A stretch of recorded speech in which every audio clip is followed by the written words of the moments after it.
ஜெய் பவானி, ஜெய் சக்தி அம்மா, குருவே துணை, முப்பெருந்தேவியர் துணை. நான் வந்து ஒரு ஒரு ஸ்கூலில் டீச்சராக ஒர்க் பண்ணிக்கிட்டு இருக்கேன், ஊர்மேலழையானில். அம்மா வந்து கோயில் தெரிஞ்சு நான் வந்த நாளையிலேருந்து எனக்கு பிள்ளைங்க 3 பேர், 2 பொண்ணு 1 பையன். எங்கள் குடும்பத்தில் நிறைய கஷ்டங்கள் நடந்திருக்கு. அவ்வளோ துன்பத்துக்கும் எங்கள் அம்மா எனக்கு முன்னே இருந்து எனக்கு எல்லா விதத்துலேயும் வழிகாட்டியிருக்காங்க. எங்கள் பெரிய பொண்ணு கீழே விழுந்து கால் ஃப்ராக்சர் ஆகி அதில் ரொம்ப சீல் வச்சு ரொம்ப கஷ்டப்பட்டோம்.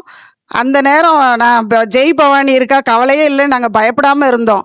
ஆனால் அதை பார்த்தவங்க நீர் அப்படி வடிஞ்சுது.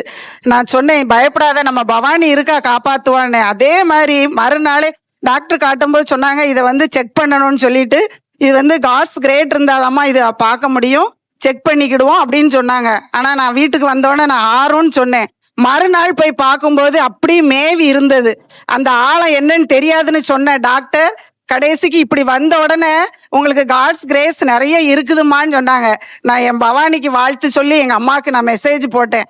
அதே மாதிரி 2வது பொண்ணு வாழ்க்கை 2 மாதத்தையில் அவங்க பிரிஞ்சு, அம்மா சொல்லுவாங்க, நாங்கள் கோர்ட்டு கேஸுன்னெலாம் போய் நாங்கள் பிரிக்கிறதா முடிவு ஆயிட்டோம், எங்கள் ஃபேமிலி எல்லாருமே. ஆனால் அம்மா சொன்னாங்க, இவங்க 2 பேரும் வாழ்வாங்க, குழந்தை குட்டியோட இருப்பா, அந்த பையன் நல்ல பையன். சொன்ன வார்த்தையே 1.5 வருஷமா சொன்னாங்க. நாங்களும் எங்கள் அம்மா சொல்ல கேட்டு நம்பிக்கையோடு இருந்தோம். அதே மாதிரி அவங்கள சேர்த்து வச்சு என் பவானி ஆலயத்திலே வச்சு 2வது திருமணம் நடந்து இன்னைக்கு அவங்க நல்லா இருக்காங்க. குழந்தையும் கொடுப்பாங்க கட்டாயம், அதில் நம்பிக்கை இருக்குது.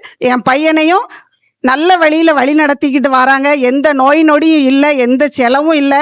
எங்கள் அம்மா ஏழை மக்களுக்காகவே பிறந்த ஜீவன்னா எங்கள் சக்தி அம்மா தான். பவானி மூலமாக எங்களுக்கு எங்கள் அம்மா கிடச்சிருக்காங்க. இந்த ஜென்மம் இல்லை, அடுத்த ஜென்மம் எடுத்தாலும் எங்கள் சக்தி அம்மா எங்களுக்கு வேணும், தாயாக வேணும். எல்லாரும் இதன் மூலம் தெரிஞ்சவங்க அத்தனை பேரும் நீங்கள் வீட்டில் இருந்தே நீங்கள் வேண்டுனாலும் உங்களுக்கு எல்லா நன்மையும் எங்கள் அம்மா கொடுப்பாங்கங்கிறதுல எந்த மாற்று கருத்தும் கிடையாது. ஜெய் பவானி, ஜெய் சக்தி அம்மா, குருவே துணை.